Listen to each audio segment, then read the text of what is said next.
Good morning बच्चों। हम लोग बच्चों इसके पहले ज्योग्राफी में ज्वालामुखी कंप्लीट कर लिए थे और इसके पहले मैंने क्लास के पहले ज्योग्राफी के मैंने एमसीक्यू कंप्लीट करा दिया था पॉलिटी का एमसीक्यू जो आप लोग का पूरा कंप्लीट हो गया है, यानी ओवरऑल पॉलिटी पूरी तरह खत्म हो चुका है। ठीक है, और ज्योग्राफी का जल्दी ही एमसीक्यूज कराऊंगा। ठीक, तो हम लोग बच्चों ज्योग्राफी में ज्वालामुखी देख लिए थे और ज्वालामुखी कैसे आते हैं, ठीक, इसके कॉन्सेप्ट को भी हम लोगों ने अच्छे से समझा हुआ था। ठीक, हम लोग आज बढ़ेंगे कहाँ, ज्वालामुखी के बाद भूकंप में। ठीक, भूकंप में तो आज का चैप्टर हम लोग का होगा बच्चों अर्थक्वेक। ठीक है, अर्थक्वेक यानी कि भूकंप।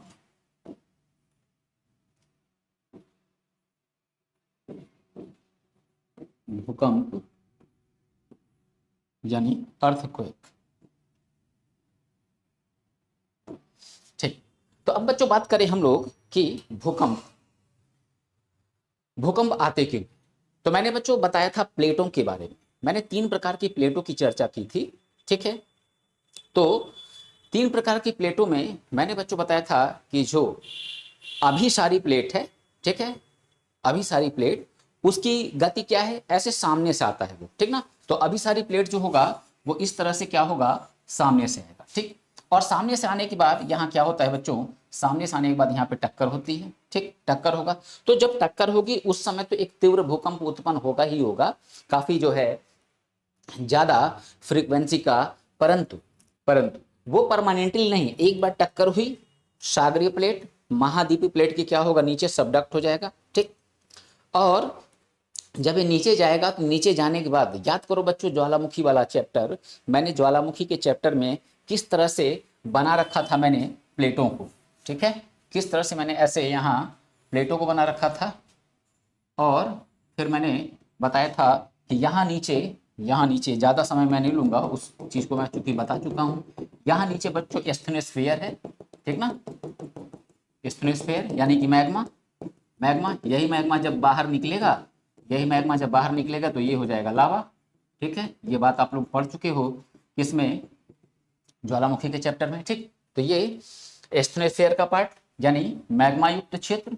और यहाँ क्या होता है, यहाँ बच्चों उत्पन्न होता है संवहनी धारा। तो संवहनी धारा जब उत्पन्न होगा तो होगा क्या, ये जो मैग्मा है, ये मैग्मा ऐसे ये इसको तोड़ने का प्रयास करता है। ठीक ना, तोड़ने का प्रयास करेगा और बाहर निकलने का प्रयास करेगा, परंतु ऐसा नहीं, इसके अंदर अभी इतनी पावर नहीं है कि इसको तोड़ दे। समझ रहे हो ना, इसके अंदर इतनी पावर नहीं है कि तोड़ दे। ठीक, तो होगा क्या कि जब ये ऐसे इसको टक्कर मारेगा यहाँ पे, तो नतीजा क्या होगा, हम लोग के यहाँ पे जो मकान बने हुए हैं, ठीक, इन्हीं मकानों में क्या होता है, आ जाता है कंपन। और जब कंपन हो जाता है तो हम क्या बोलते हैं कि भूकंप आया है। तो क्या भूकंप के लिए केवल प्लेटों का संचलन, जिसको हम ज्योग्राफी की भाषा में प्लेट विवर्तन बोलते हैं, ठीक है, तो क्या प्लेट विवर्तन इसके लिए केवल जिम्मेदार है, एकमात्र नहीं, इसके लिए और भी जिम्मेदार है। तो इन कारणों को बच्चों हम 2 पार्ट में डिवाइड कर देते हैं। ठीक, इन कारणों को हम 2 पार्ट में डिवाइड करते हैं। अब ये 2 पार्ट क्या हो गए, चीजों को बच्चों सुनोगे समझोगे, पीडीएफ आपको मिलेगा, कोई समस्या नहीं है। चीजों को हम यहाँ समझेंगे पहले। तो ये भूकंप जो है ये 2 टाइप का होगा। एक होगा कृत्रिम यानी हम कह ले, कृत्रिम यानी हम कह ले मानव जनित, मानव जनित। ठीक, और दूसरा होगा प्राकृतिक, प्राकृतिक। ठीक, नेचुरल। तो जो ये नेचुरल भूकंप होगा ये किस प्रकार से आएंगे, ठीक, किस प्रकार से आएंगे, तो नेचुरल वाले में देखो क्या होगा। नेचुरल वाले में पहला तो ज्वालामुखी, तो ज्वालामुखी जब फटता है तो उस कंडीशन में भी तो पूरे धरातल को हिला के रख देता है। और हम भूकंप का मतलब ही क्या समझ रहे हैं, हम भूकंप का मतलब ही ये समझ रहे हैं कि हमारी पृथ्वी में, ठीक है, हमारी पृथ्वी में मानवीय क्रियाकलाप या प्राकृतिक क्रियाकलाप, ठीक है, के द्वारा अचानक से कंपन उत्पन्न हो, वाइब्रेशन हो, तो इसे हम क्या कहते हैं, भूकंप कहते हैं।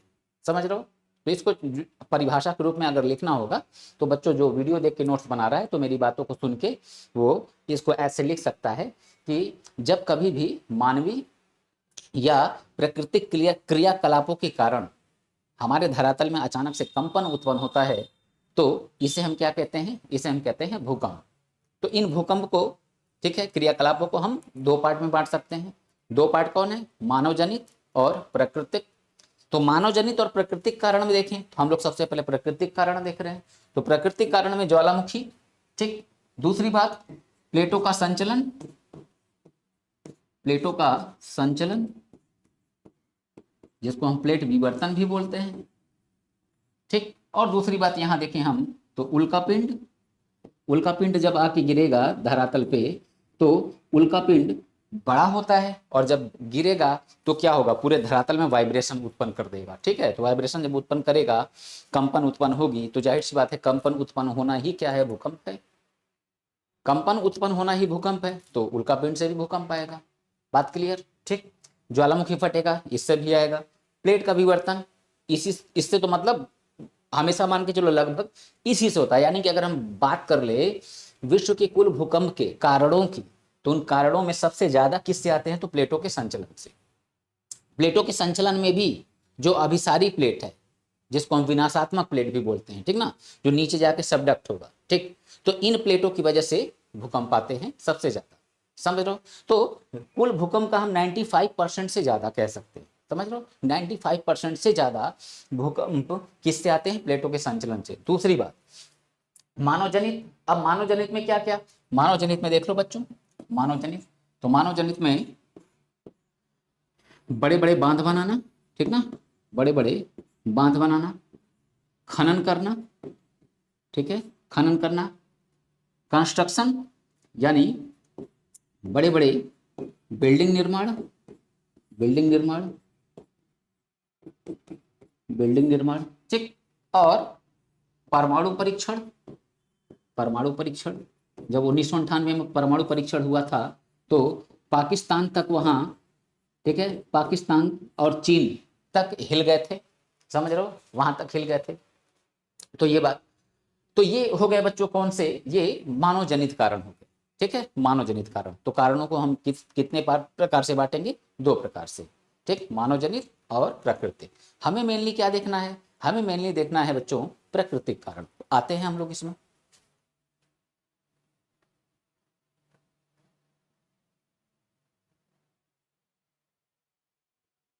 ठीक है। चलो, तो अब भूकंप से बच्चों क्या क्या पॉइंट हम लोग को नोट करना है, इन सारी बातों को हम लोग समझते हैं, ठीक।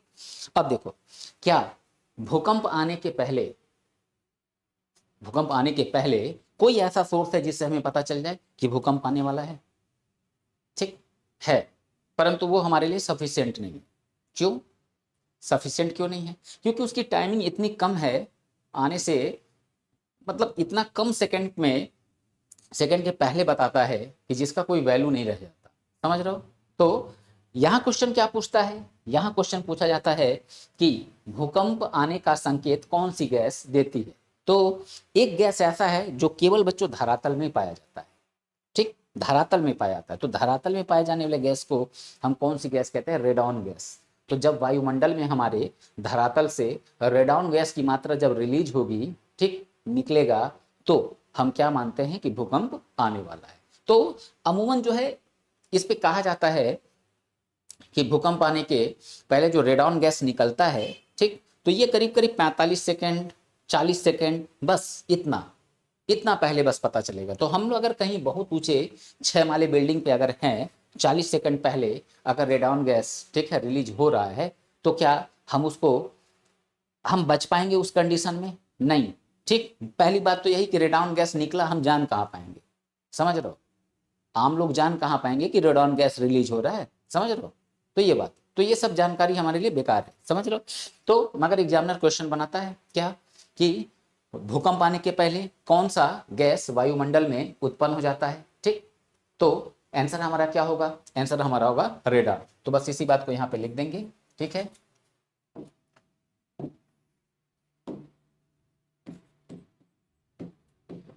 रेडॉन गैस की मात्रा का बढ़ना, मात्रा का बढ़ना, ये क्या है, तो भूकंप का संकेत,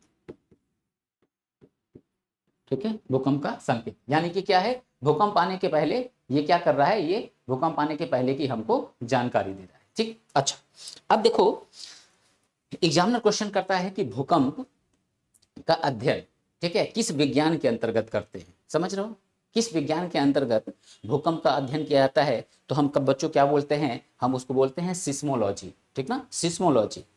ठीक, तो ये बात भी यहां मेंशन करना होगा कि सिस्मोलॉजी, सिस्मोलॉजी,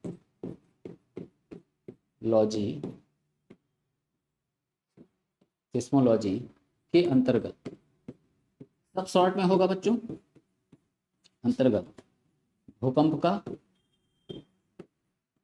भूकंप का अध्ययन, ठीक ना।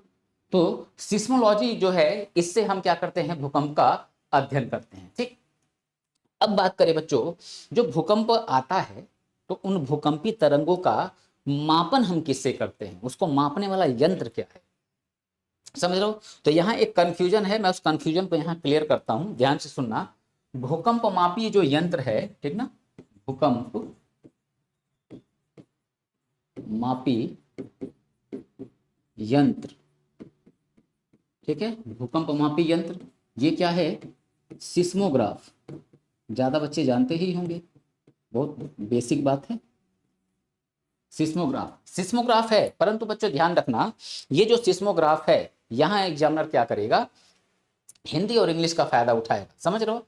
तो हिंदी वाले कॉलम में, हिंदी वाले कॉलम में तुम लोगों को सिस्मोग्राफ की बजाय देखो क्या मिलेगा, मिलेगा भूकंप लेखी, ठीक ना, भूकंप लेखी, यानी भूकंप का लेखन। तो भूकंप लेखी को ही कहते हैं बच्चों क्या, सिस्मोग्राफ, ठीक है। तो सिस्मोग्राफ नामक यंत्र से क्या किया जाता है, भूकंप का, ठीक है, जो तीव्रता है उसको मापा जाता है। ठीक, परंतु अब बच्चों यहां समझना, अब क्वेश्चन है कि भूकंपी तीव्रता को मापने का पैमाना क्या है, समझ रहे हो ना। मेजरमेंट जो है वो किससे हम कर रहे हैं, ठीक ना, इंस्ट्रूमेंट जो पूछ रहा है, जो इंस्ट्रूमेंट होगा वो क्या होगा, वो सिस्मोग्राफ होगा, ठीक ना। परंतु यहां जो है उसका पैमाना पूछ रहा है। जैसे आलू है तो हमने कहा कि कहीं दुकान पे जाके क्या हम ये बोलते हैं कि 2 लीटर आलू दे दो, नहीं, हम क्या बोलते हैं 2 किलो आलू दे दो। तो ये क्या है, ये पैमाना है उसको मापने का। तो यहाँ क्वेश्चन यही है कि भूकंप को मापने का, ठीक, पैमाना क्या है। तो पैमाने जो हैं वो 3 प्रचलित हैं, परंतु जो ज्यादा प्रयोग में आता है, जो सबसे ज्यादा लोग यूज करते हैं, ठीक है, वो क्या है, वो है रिक्टर स्केल। ठीक, रिक्टर स्केल, तो रिक्टर स्केल है, मार्केली स्केल है, फेरस, समझ रहा हूं। तो हम लोगों को केवल एक स्केल के बारे में जानना है, रिक्टर स्केल। तो यहां समझना, भूकंपी तीव्रता का मापन, भूकंपीय, भूकंपीय तीव्रता, तीव्रता का मापन, मापन रिक्टर स्केल, रिक्टर स्केल पर किया जाता है। ठीक, अब ये जो बच्चों रिक्टर स्केल होता है, अब इसमें देखो कुछ चीजें ऐसी हैं जो यहाँ पे मैं इसकी चर्चा नहीं करूंगा, समझ रहे हो क्या है, क्या कि रिक्टर स्केल जो है वो कहां से कहां तक है, 0 से लेकर 9 तक। परंतु एक रिक्टर स्केल जो है, ठीक है, मान लो 1 रिक्टर स्केल, तो 1 रिक्टर स्केल के मान लो 1.2 का अगर भूकंप आया, ठीक है, भूकंप आया, ठीक, तो हम क्या बोलते हैं कि 1 से 2 के बीच में कितना जो है पॉइंट रहता है, तो 10 तक, समझ रहे हो। तो 1.8, 1.9, 1.10, 10 पहुंचेंगे तो दूसरा हो जाएगा, समझ रहे हो, समझे। और एक एक जो इसका, इसकी तीव्रता का जो एक पैमाना, यानी कि 1.1 अगर आया, ठीक है, तो उसकी तीव्रता कितनी होगी, उसकी तीव्रता होती है 32 गुना, समझ रहे हो। तो वहां के कॉन्सेप्ट में नहीं जाना चाह रहा हूं, समझ रहे हो बच्चों, वो आपसे वनडे लेवल पे पूछता नहीं है, समझ रहे हो, वनडे लेवल पे पूछता नहीं है, इस वजह से वो आपको कंफ्यूज करेगा, ठीक ना। 32 गुना क्या है, 10 गुना क्या है, कहाँ क्या हो रहा है, पूरा मैथ का सिस्टम लगेगा आपको पूरा, समझ रहे हो। तो उसकी चर्चा यहाँ करने की जरूरत नहीं है, ठीक है। नहीं। तो बस इतना हमको जानना है यहाँ पे कि भूकंपीय तीव्रता का मापन किस पे किया जाता है, रिक्टर स्केल पे किया जाता है। ठीक, अब दूसरी बात, ये जो रिक्टर स्केल है, ठीक, इसकी खोज किसने किया था? ठीक, तो इसके खोजकर्ता कौन है? इसके खोजकर्ता तो रिक्टर स्केल के खोजकर्ता तो चार्ल्स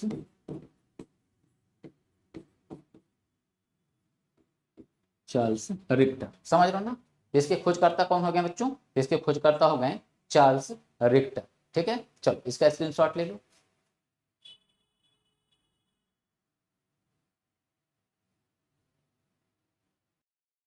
ठीक है, चलो तो हम लोग आगे देखते हैं बच्चों।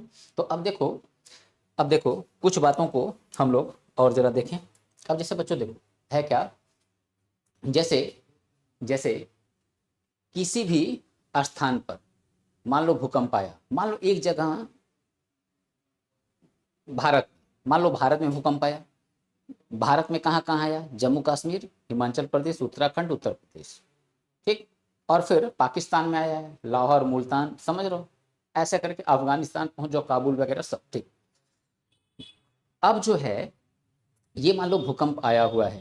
ठीक, तो अब इसमें पूछेगा कि जब कई स्थानों पर भूकंप आया, कई स्थानों पे फैले, ठीक है, भूकंप का, ठीक है, जो तरंग है कई स्थानों पे गया। तो अब हम क्या सुनते हैं कि नेपाल में, मान लो नेपाल में भी आया, तो हम क्या सुनते हैं कि नेपाल में भूकंप की तीव्रता कितनी थी? 7.4। ठीक, भारत में तीव्रता कितनी थी? तो हमको पता चलता है कि भारत में तीव्रता कितनी थी? 7.1।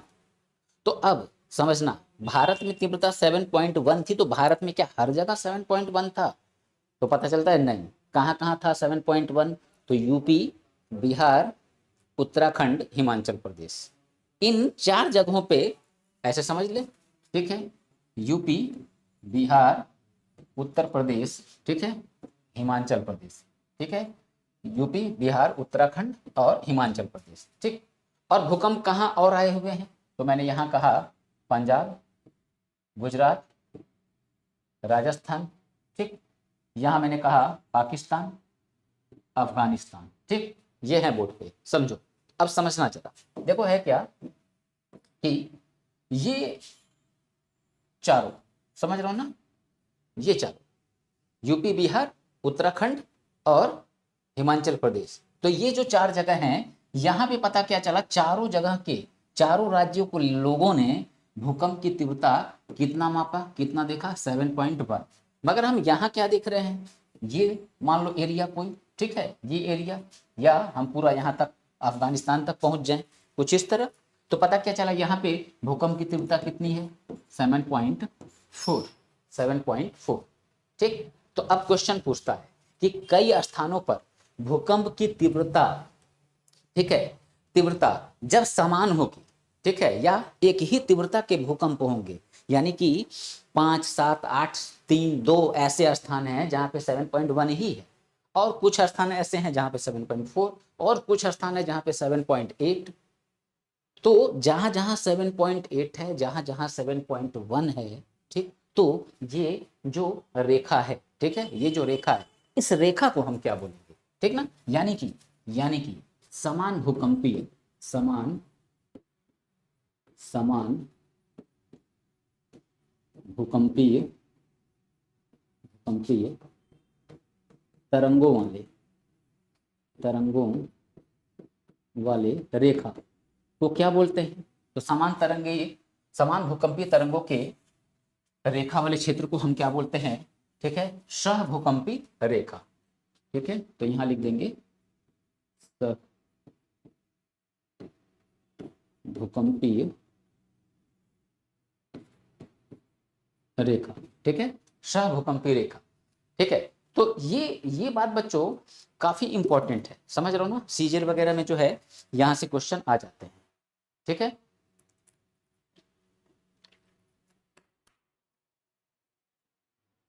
ठीक, अब देखो आगे। अब आगे देखो, जैसे अब भूकंप जहां से उत्पन्न हुआ, ठीक, जैसे हम यहां देख लें,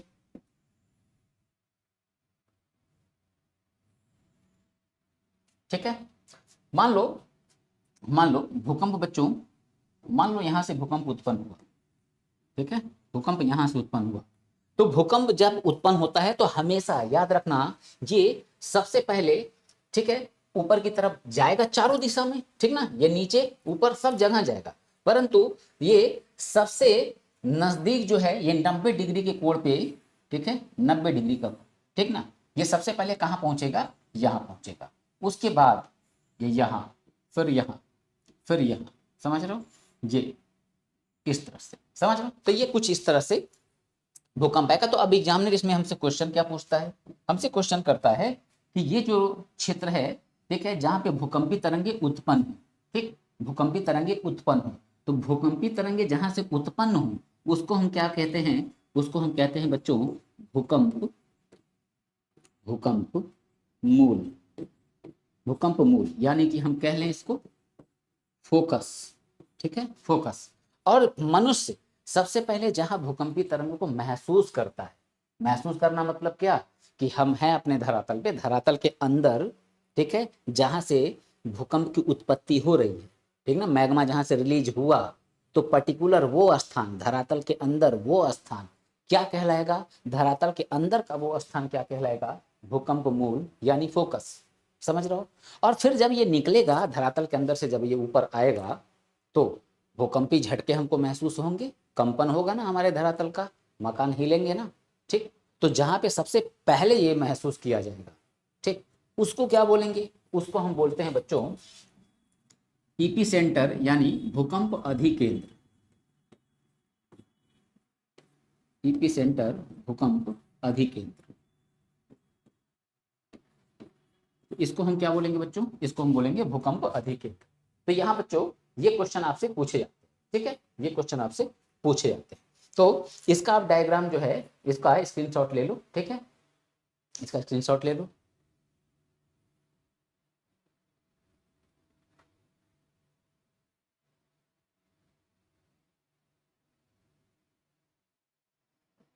चलो बच्चों, ठीक है, तो अब हम आगे बढ़ते हैं, आगे बढ़ते हैं, इतनी बात हो गई। अच्छा, अब देखो, अब जैसे सुना होगा आप लोगों ने कि भूकंपी तरंगे 3 टाइप की होती हैं, समझ रहे हो, भूकंपी तरंगे 3 टाइप की, टाइप्स इसके 4 है, समझ रहे हो, 4 इसके टाइप्स 4 है, 4 क्या है वहां नहीं जाना मुझे, ठीक है, यही बात है बच्चों, देखो कि कहाँ हमको कौन सा सेक्शन को टच करना है, इंपॉर्टेंट ये बात है, समझ रहे हो ना। तो हमको मूल रूप से 3 भूकंपी तरंगे देखनी है। अब 3 भूकंपी तरंगे, 3 भूकंपी तरंगे कौन कौन सी हैं, तो ज्यादा बच्चे जानते हैं कौन कौन सी तरंगे हैं, पी है, एस है और एल तरंगे, ठीक, एल तरंगे। तो यहां हम देखें, यहां हम देखें तो भूकंपी तरंगे,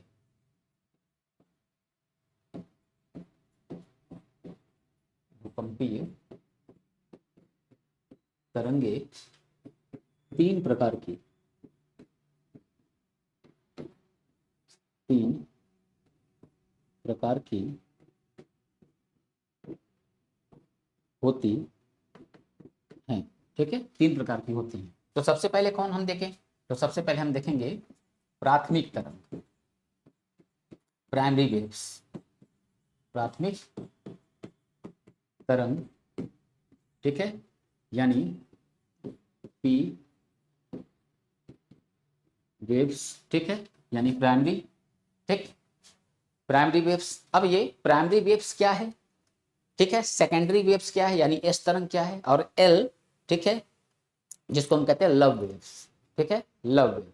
अब ये लव वेव्स क्या है, इसको थोड़ा सा बच्चों यहाँ पे समझना, ठीक है, थोड़ा सा समझना, देखो है क्या, देखो है क्या, जैसे यहाँ तुम लोग से क्वेश्चन क्या पूछे जाएंगे, यहाँ, ठीक है, ये मान लो मैंने बनाया पृथ्वी का, ठीक है, धरातल, ठीक, पृथ्वी बना दिया, चलो बहुत बोल तो नहीं, ठीक, कोई बात नहीं। अब यहाँ क्वेश्चन देखो, यही सारे क्वेश्चन बच्चों क्लियर कर दे रहा हूँ पी और एस से, ठीक है, पी और एस से, ये हमारी पृथ्वी, खैर चलो, इसको बनाने की जरूरत नहीं है, इसको हटाता हूं।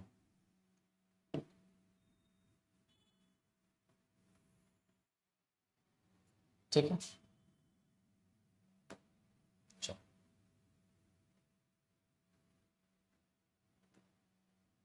अब यहां से देखो क्वेश्चन जो बनेगा।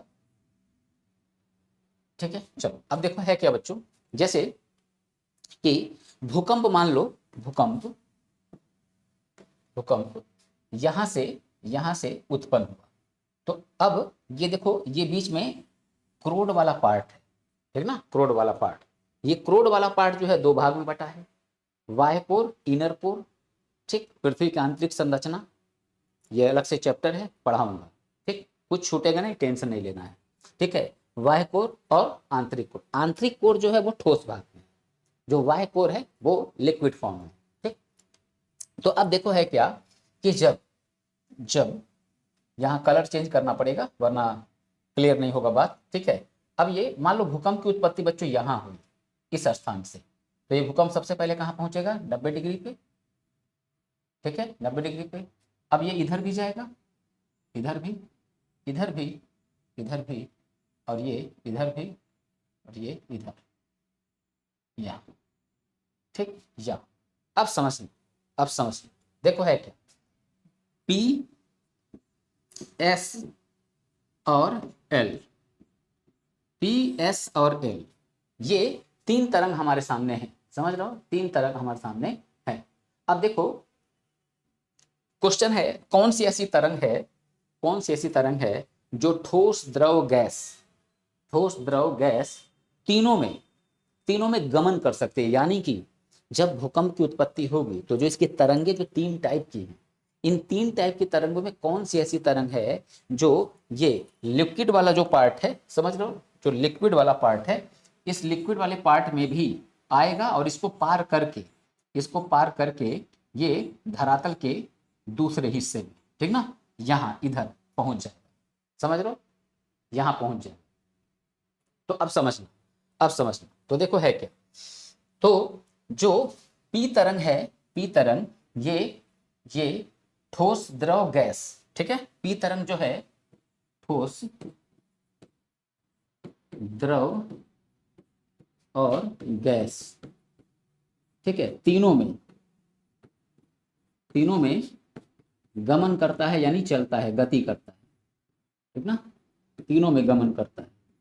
ठीक, तीनों में गमन करेगा। ठीक है, ठोस द्रव गैस तीनों में। ठीक, अब देखो कौन तरंग है जो केवल और केवल, ठीक ना, जो केवल और केवल कहाँ गति करेगा।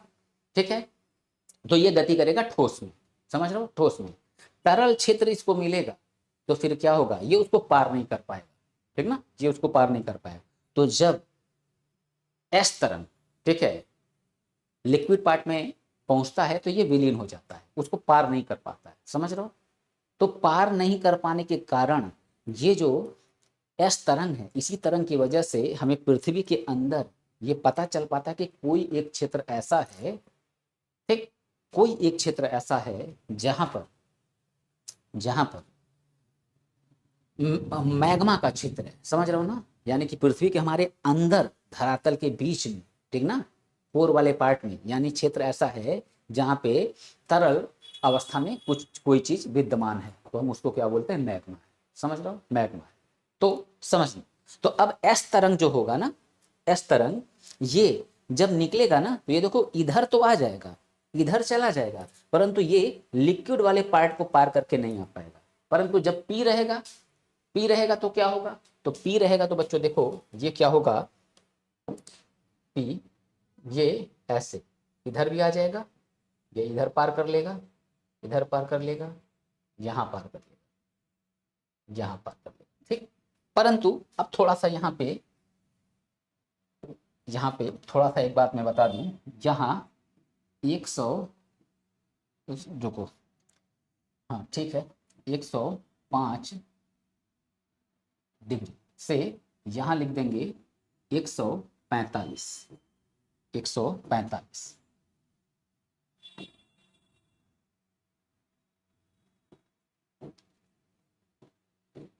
145। ठीक, और यहाँ हम लिख देंगे 105 से यहाँ लिख देंगे 145 डिग्री। अब सुनो जरा, सुनो बड़े ध्यान से सुनना, इसको मिटाते हैं, बड़े ध्यान से सुनना बच्चों। यहाँ CHSL में यहाँ से क्वेश्चन आया हुआ था, समझ रहे हो, CHSL में यहाँ से क्वेश्चन आया हुआ है, इस वजह से मैं इसको यहाँ पे टच कर रहा हूँ, पढ़ा रहा हूँ, समझ रहे हो, वरना ये बात मैं नहीं बताया होता, जैसे कुछ बातों को छोड़ दिया ना मैंने, समझ रहे हो। तो है क्या, मैं किस बेस पे छोड़ता हूँ, जो वनडे में जो क्वेश्चन पूछे गए होते हैं पिछले साल में, पिछले साल मतलब ये नहीं क्या 2023 चल रहा तो 2022 के CHSL की मैं बात कर रहा हूँ, करीब करीब 10 से 15 साल तक के पीछे के जो क्वेश्चंस पूछे गए होते हैं उनको मैं देखा रहता हूँ, समझ रहे हो, उनको मैं देखा रहता हूँ। कुछ अगर एग्जाम के कोई ऐसा एग्जाम हो जो हमारी नज़र से मिस हो गया हो वो अलग बात है, ठीक ना। लगभग क्या है, जितने एग्जाम होते हैं लगभग मैंने सबको देखा रहता है, मैं देखा रहता हूँ कि कहाँ कहाँ से क्वेश्चन उठाया हुआ, उसी को बेस बना के मैं आपको बताता रहता हूँ। यही रीजन है कि जो आपके क्वेश्चंस बनते हैं, समझ रहे हो, तो वो नोट्स के बाहर नहीं जाते। हाँ, ऑफलाइन की क्लासेज में जब मैं पढ़ाता हूँ, ठीक, तो CHSL जो है ना और SSC CGL, समझ रहे हो, तो SSC CGL का फिर भी ठीक है, CHSL में बड़ा वाहियात टाइप के क्वेश्चन बनते हैं, बड़े वाहियात टाइप के क्वेश्चन बनते हैं। तो ऑफलाइन में थोड़ा सा मैं उसको जो है CHSL को निगलेक्ट करता हूँ, समझ रहे हो, निगलेक्ट करता हूँ, क्योंकि CHSL के स्पेशल बच्चे ना के बराबर हैं, समझ रहे हो। तो मगर मैं फिर यहाँ मैं सब देख रहा हूँ, ठीक है। SSC JEE तो उसके अंदर समाहित है, समझ रहे हो, SSC JEE इसके अंदर समाहित है। तो अब देखो, ये मैं चर्चा नहीं करता, मगर CHSL में क्वेश्चन पूछा है, इस वजह से मैंने इसकी यहाँ पे चर्चा की। अब थोड़ा सा बच्चों समझना, ठीक, क्वेश्चन यहाँ क्या बन रहा है, ठीक है, 1 मिनट।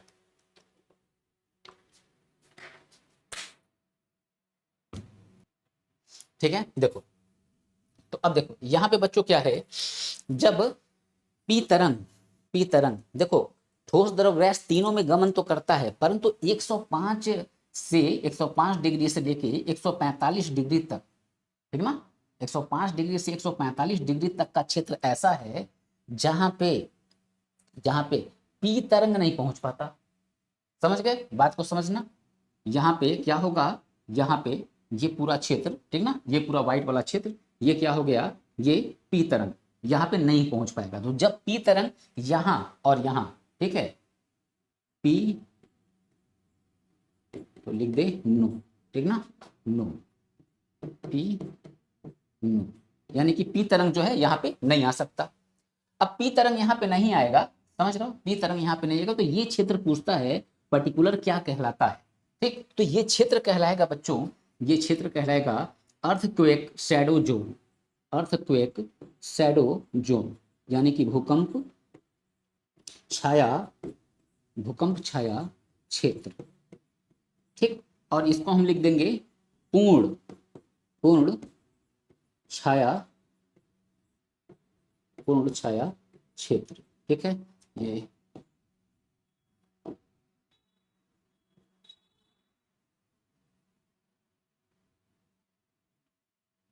पूर्ण छाया क्षेत्र, समझना, पूर्ण छाया क्षेत्र।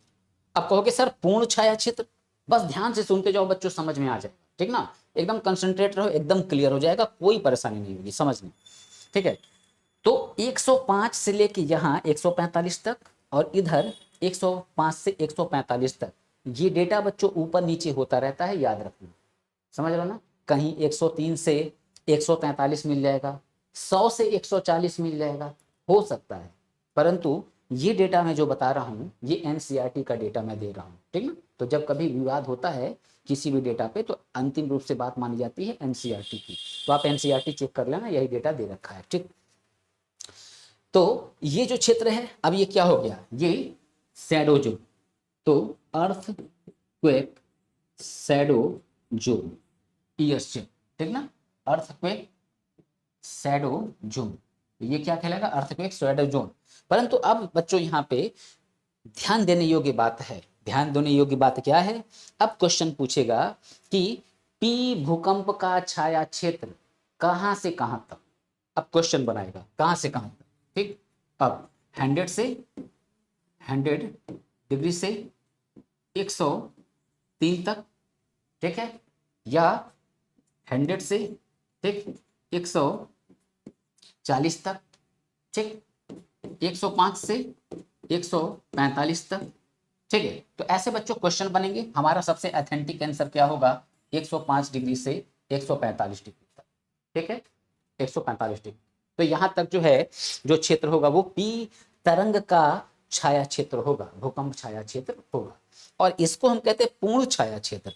अच्छा, पूर्ण छाया क्षेत्र क्यों कह रहे हैं, तो पूर्ण छाया क्षेत्र बच्चों इसलिए कहा जा रहा है कि देखो पी वाला जो है ना, पी वाला यहां तो नहीं पहुंच पाता, 105 से 145 तक तो नहीं पहुंच पाता, परंतु ये वाला जो एरिया है ना, ठीक ना, 145 से ये 145 के बीच में ये यहां पहुंच जाता है, यहां पहुंच जाता है। जबकि एस वाला क्या है, एस वाला, ठीक है, एस वाला ये बिल्कुल इधर नहीं आ पाएगा, यानी कि एस वाले के लिए, एस वाले के लिए अगर हम यहाँ पे ये डायग्राम बना दे तो यहाँ पे क्या होगा, ये एस वाले के लिए देखो बच्चों कुछ इस तरह से होगा, ठीक है, ये कुछ इस तरह से होगा।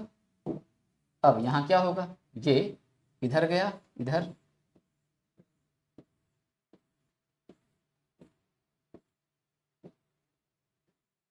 ठीक, तो ये क्या हो गया, एस, एस तरंग का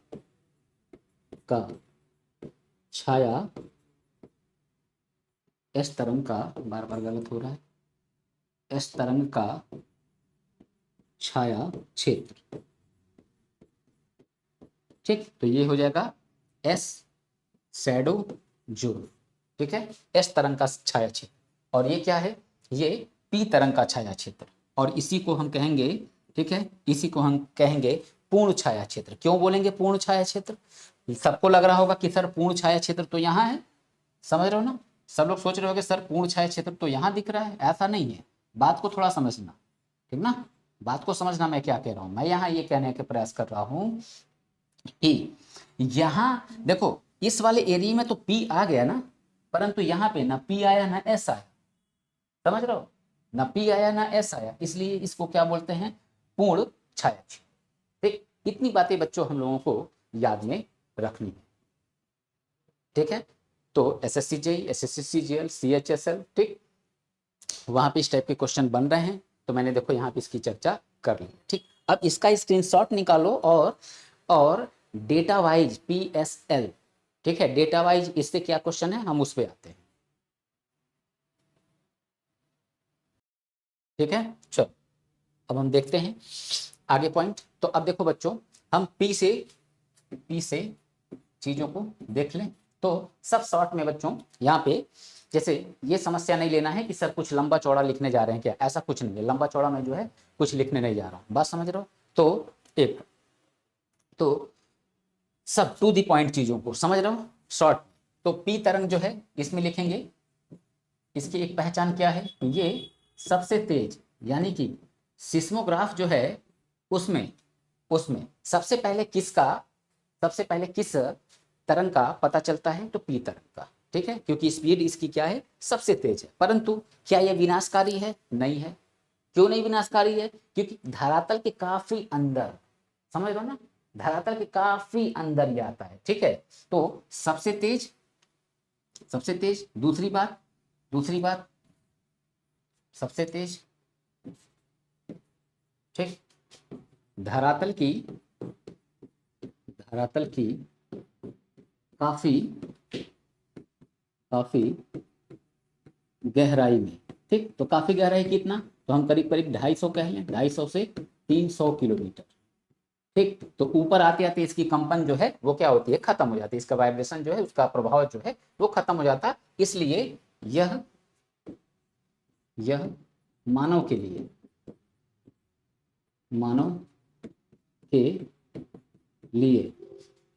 कम या नाम मात्र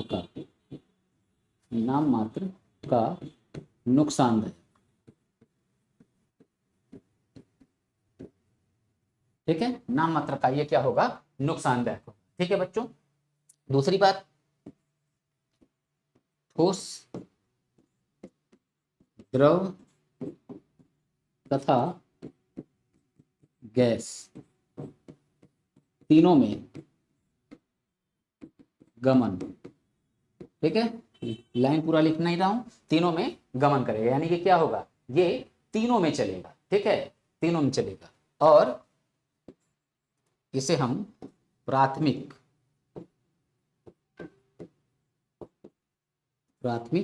या पी तरंग कहते हैं।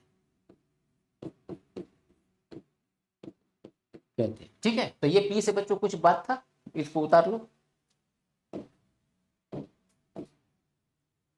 ठीक है, चलो अब आते हैं एस।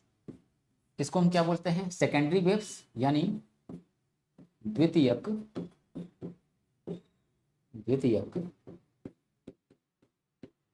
तरंगे।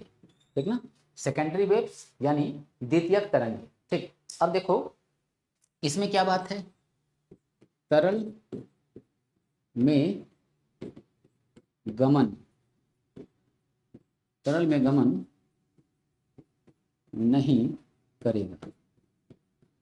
ठीक है, तरल अवस्था में ये क्या है, तरल जगहों पे, स्थान पे ये गमन नहीं कर सकता। ठीक है, अच्छा अब देखो इसी के कारण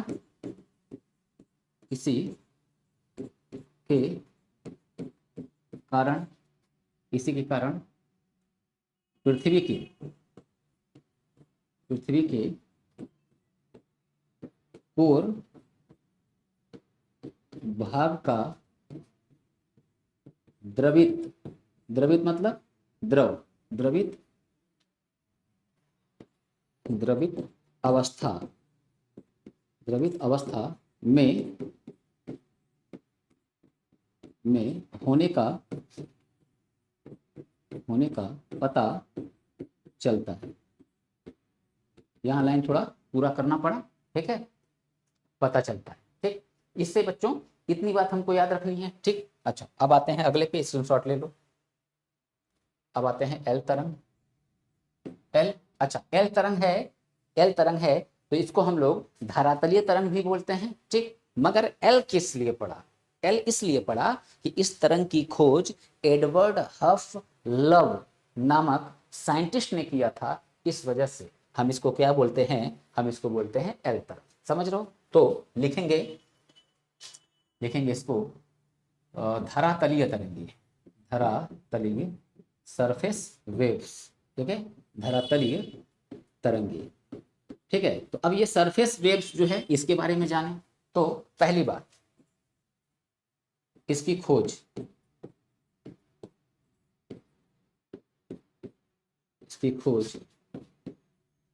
एडवर्ड हफ लव ने किया। ठीक, तो लाइन पूरा तुम लोग अपने करोगे। ठीक है, कि एडवर्ड हफ लव ने किया, इसलिए क्या है, इसका नाम पड़ा एल तरंग। बात क्लियर। ठीक, दूसरी बात, सबसे धीमी गति, इसकी गति क्या होगी, सबसे धीमी, यहां लिख देंगे सबसे धीमी गति। ठीक, सबसे धीमी गति। ठीक,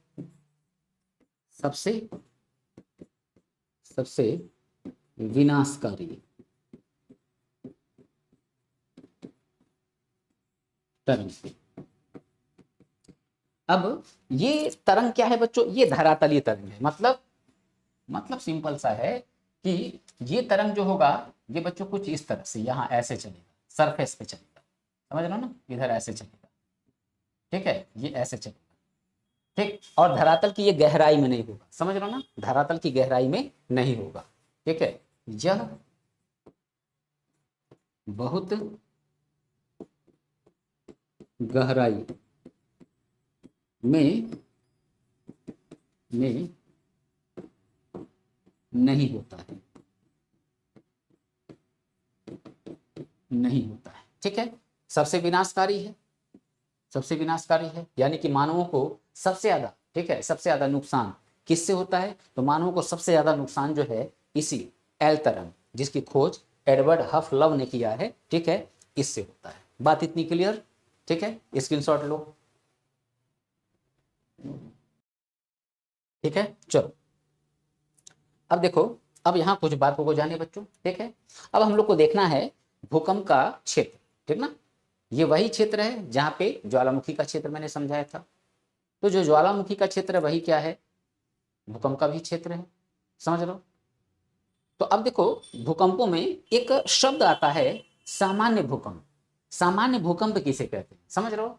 तो ये लिखने की जरूरत नहीं है, ठीक है, सुन लो, नोट्स में तुम लोग को मिल जाएगा, ठीक है। सामान्य भूकंप किसे कहते हैं, तो देखो, जब प्लेट विवर्तन के द्वारा भूकंप आता है, समझ लो ना, प्लेट टेक्टोनिक, ठीक ना, प्लेटों के द्वारा जो भूकंप आएंगे, जो मैंने कहा 95% से ज्यादा उसी से आते हैं, तो इस टाइप का भूकंप क्या होगा, सामान्य भूकंप होगा, ठीक है, सामान्य भूकंप। ठीक, दूसरी बात, कोलैप्स भूकंप क्या होता है, तो कोलैप्स भूकंप क्या है, ठीक। तो अब जैसे देखो, बांध बांध डैम उम बनाए, अब डैम उम बनाया, डैम जो है बनाने की वजह से पानी का वेट बहुत ज्यादा बढ़ा, ठीक है, तो यहाँ धरातल के नीचे दरार उत्पन्न हो गई, ठीक है, तो कंपन टूटने लगा, कंपन आ गया, तो कंपन आने के बाद वो क्या होगा, कोलैप्स हो जाएगा, तो उसको हम क्या बोलते हैं, कोलैप्स भूकंप, ठीक है, कोलैप्स भूकंप। ठीक, तो अब देखो, अब हम लोग को खैर वो बातें उतनी हम लोग को नहीं समझनी जाननी है, ठीक है। तो हम लोग जो अभी चर्चा, मेन बात क्या थी, मेन बात थी कि ये सामान्य भूकंप। तो सामान्य भूकंप क्या होता है, प्लेट विवर्तन के द्वारा जो भूकंप आते हैं उसी को हम क्या कहते हैं, सामान्य भूकंप, ठीक है। और दूसरा क्या है, कोलैप्स भूकंप है, ठीक है, कोलैप्स भूकंप। अच्छा, कोलैप्स भूकंप में बच्चों ये थोड़ा सा ध्यान देना, कोलैप्स भूकंप मतलब खनन, जैसे कोयला वाला का खान होता है ना, कोलैप्स, खान उन जब गिर जाता है, बड़े पैमाने पे खान होता है, जब वो गिर जाता है उसको कहते हैं कोलैप्स भूकंप। बांध वाला जो होता है, ठीक ना, बांध वाला अगर वो बैठता है और तब भूकंप जब आता है तो हम उसको क्या बोलते हैं, कृत्रिम भूकंप बोलते हैं, ठीक ना, कृत्रिम भूकंप है। आपको केवल एक बात याद रखनी है, क्या, ये बात इतनी याद रखनी है, क्या, ये कि सामान्य भूकंप किसे कहते हैं, रुको, सामान्य भूकंप,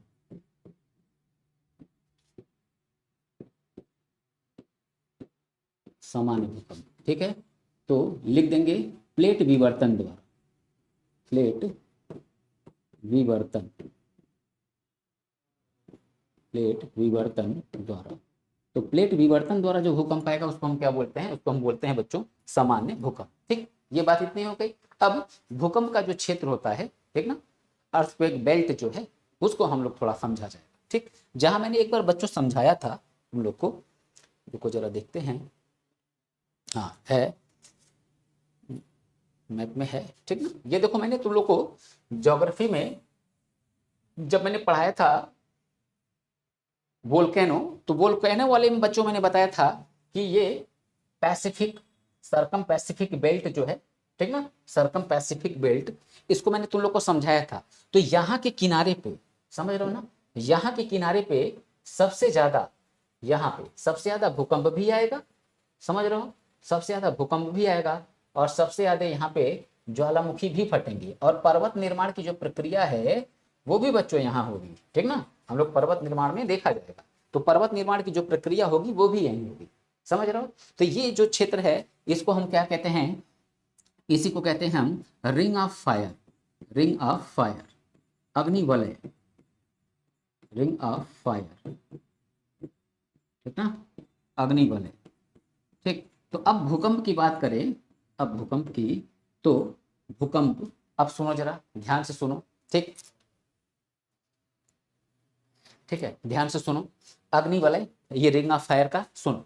अब देखो यहाँ इन किनारों पे, ठीक ना, इन इन किनारों पे जो देश हैं, ठीक है, इन्हीं देशों में भूकंप आएगा सबसे ज्यादा, ठीक, सबसे ज्यादा। हम बात कर लें कि अगर कुल भूकंप मान लो 100% है, तो उस 100% का कितना परसेंट भूकंप यहाँ आएगा, तो बच्चों कितना परसेंट भूकंप आएगा, 63%, ठीक है, कुछ डेटा 64 भी कह सकते हैं, बहुत समस्या नहीं उसमें, ठीक। तो यहाँ हम मैप में ही अगर ये लिख दें कि यहाँ पर, ब्लैक से लिखते हैं,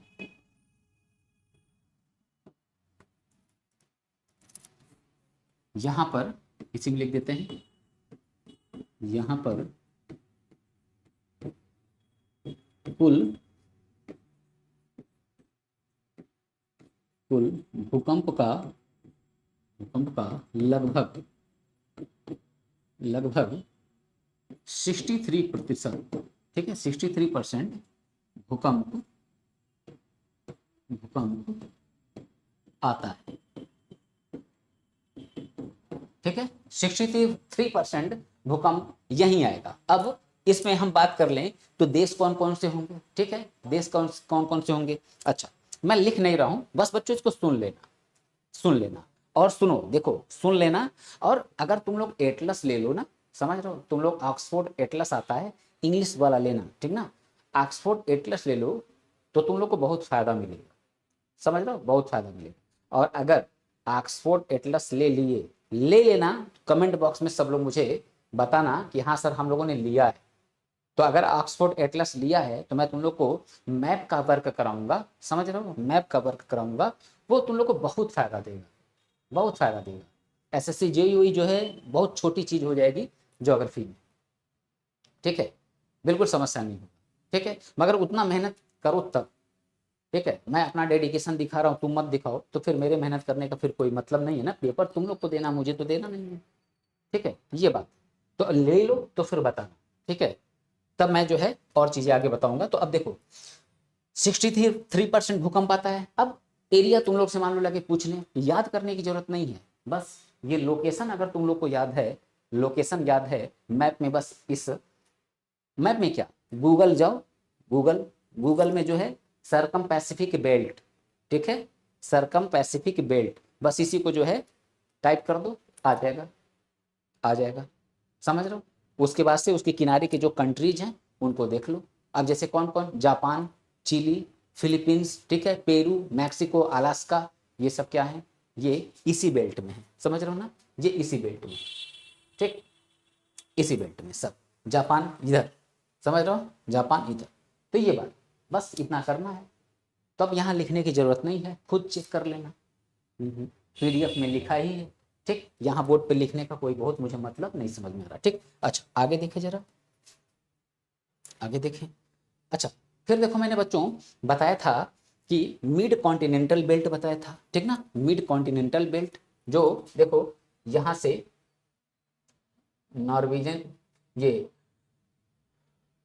नॉर्वेन सी जो है यहाँ से ये ऐसे, ये फ्रांस फ्रांस का, ठीक ना, ये स्पेन स्पेन का पार्ट लिए ऐसे, इटली, ग्रीस, समझ लो, तुर्की, तुर्की, अजरबैजान, ठीक है, अफगानिस्तान, ठीक है, ईरान, अफगानिस्तान होते हुए ये क्या है, ये बच्चों ऐसे इधर निकल जा रहा है, समझ रहे हो, ये इधर निकल जा रहा है। ये वाला जो बेल्ट है इसको हम क्या बोलते हैं, मिड कॉन्टिनेंटल बेल्ट, यानी कि मध्य महाद्वीपीय पेटी। तो भारत का क्षेत्र किस में है, इसी मिड कॉन्टिनेंटल बेल्ट में ही भारत का भूकंप क्षेत्र है। अच्छा, अब यहां पर भूकंप कितना आता है, लिख देंगे, यहां पर विश्व का विश्व का कुल विश्व का कुल 21%, ठीक ना, विश्व का कुल 21% जो भूकंप है वो कहाँ आता है, वो यहाँ आएगा। अब करना क्या है, अब इसमें कौन कौन से देश हैं, बस करना क्या है, देशों को देख लो, तो पुर्तगाल, ठीक है, स्पेन, इटली, तुर्की, समझ रहे हो, तुर्की, ईरान, अफगानिस्तान, पाकिस्तान, भारत, ठीक है, यूनान, ये सब क्या होंगे, ठीक, ये आ जाएंगे मिड कॉन्टिनेंटल बेल्ट, ठीक ना। ये पूरा जो है मिड कॉन्टिनेंटल, यहाँ देखो ये पूरा मैंने लिया है ना, ये म्यांमार तक ले आए, म्यांमार वगैरह सब क्या होगा इसमें आ जाएंगे, ठीक है। और जो एक तीसरा सेक्टर है, तीसरा सेक्टर, ठीक, तो उस तीसरे सेक्टर में हम लोग को मध्य अटलांटिक पेटी है, ठीक है, मिड अटलांटिक बेल्ट, तो ये आइसलैंड वाला जो क्षेत्र है ना, समझ रहे हो बच्चों, आइसलैंड वाला जो क्षेत्र है, ठीक है, आइसलैंड वाला क्षेत्र ग्रीनलैंड के पास, या ये तीसरा बेल्ट है, तीसरा, समझ लो, आपसे दो से पूछे जाएंगे, ठीक, भूकंप ज्वालामुखी वाले भी मैंने देखो दो ही बताया था, ठीक है, सरकम पैसिफिक बेल्ट और दूसरा मैंने बताया था मिड कॉन्टिनेंटल बेल्ट, दो ही की चर्चा किया था, ठीक है। तो ये इतनी बात बच्चों हम लोगों ने यहाँ पे खत्म किया। तो ये खत्म होने से अब जो है हमारा ये भूकंप का चैप्टर कंप्लीट होता है, ठीक है। और आप लोग टेस्ट के लिए तैयार रहो, क्या मैं चैप्टर बता देता हूँ, ठीक है, टेस्ट के लिए तैयार रहो, चैप्टर बता देता हूँ। देखो टेस्ट पेपर तैयार है। पहला देखें, सोलर सिस्टम यानी सौरमंडल, सौरमंडल, ठीक। दूसरा अक्षांश एवं देशांतर, अक्षांश एवं देशांतर। और तीसरा बच्चों देखिए, तो तीसरा हो जाता है यहाँ पे वायुमंडल, वायुमंडल, ठीक है। 65 से 70 क्वेश्चन के लगभग हैं बच्चों, समझ रहे हो।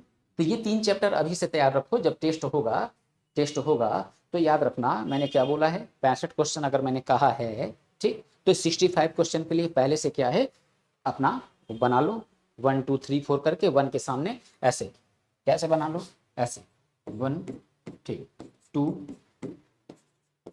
3 4 5, समझ लो ऐसे। अब मान लो 1 का आंसर है सी लगा दो, तुम्हारे अकॉर्डिंग सी है, दूसरे का ए है, तीसरे का बी है, ऐसे लगा दो। उसके बाद फिर काउंट करना कितना तुमने स्कोर किया है, समझ लो कितना स्कोर किया है। बच्चों का डेडिकेशन जो है ना, वो कमेंट से पता चलता है, बात समझ रहे हो बच्चों। तुम लोग का डेडिकेशन कमेंट से पता चलता है। जब कमेंट नहीं आते हैं बच्चों के ना, तो फिर लगता है कि बच्चे या तो मेहनत नहीं कर रहे हैं, या तो फिर जो है टीचर की बात नहीं समझ में आ रही है। दोनों, अगर कुछ ऐसा है नहीं समझ में आ रहा है, पूछो, बताया जाएगा उसको, समझ रहे हो ना। तो ये बात, तुम अपना डेडिकेशन दिखाओ, मैं इतना कुछ बता दूंगा कि जीएस में समस्या बिल्कुल नहीं रहेगी, ठीक है। कैसे चीज़ें तैयार रखना है मैं उस पर भी चर्चा कर दूंगा, कैसे जो है क्वेश्चन गलत ना हो, सारी चीज़ों के साथ जो है कुछ ना कुछ जो है फार्मूले जुड़े हुए, मगर आप अपना उतना समर्पण दिखाओ तो, समझ लो, ठीक। तो 3 चैप्टर तैयार रखो, ठीक। हम लोग अगला जो क्लास होगा, तो ये जरूरी नहीं कि एमसीक्यू ही होगा, क्लास भी ले सकता हूँ, एमसीक्यू ही करा सकता हूँ, ठीक ना। तो तैयार रहना दोनों बात के लिए, ठीक। चलो, तो हम लोग नेक्स्ट क्लास में मिलते हैं।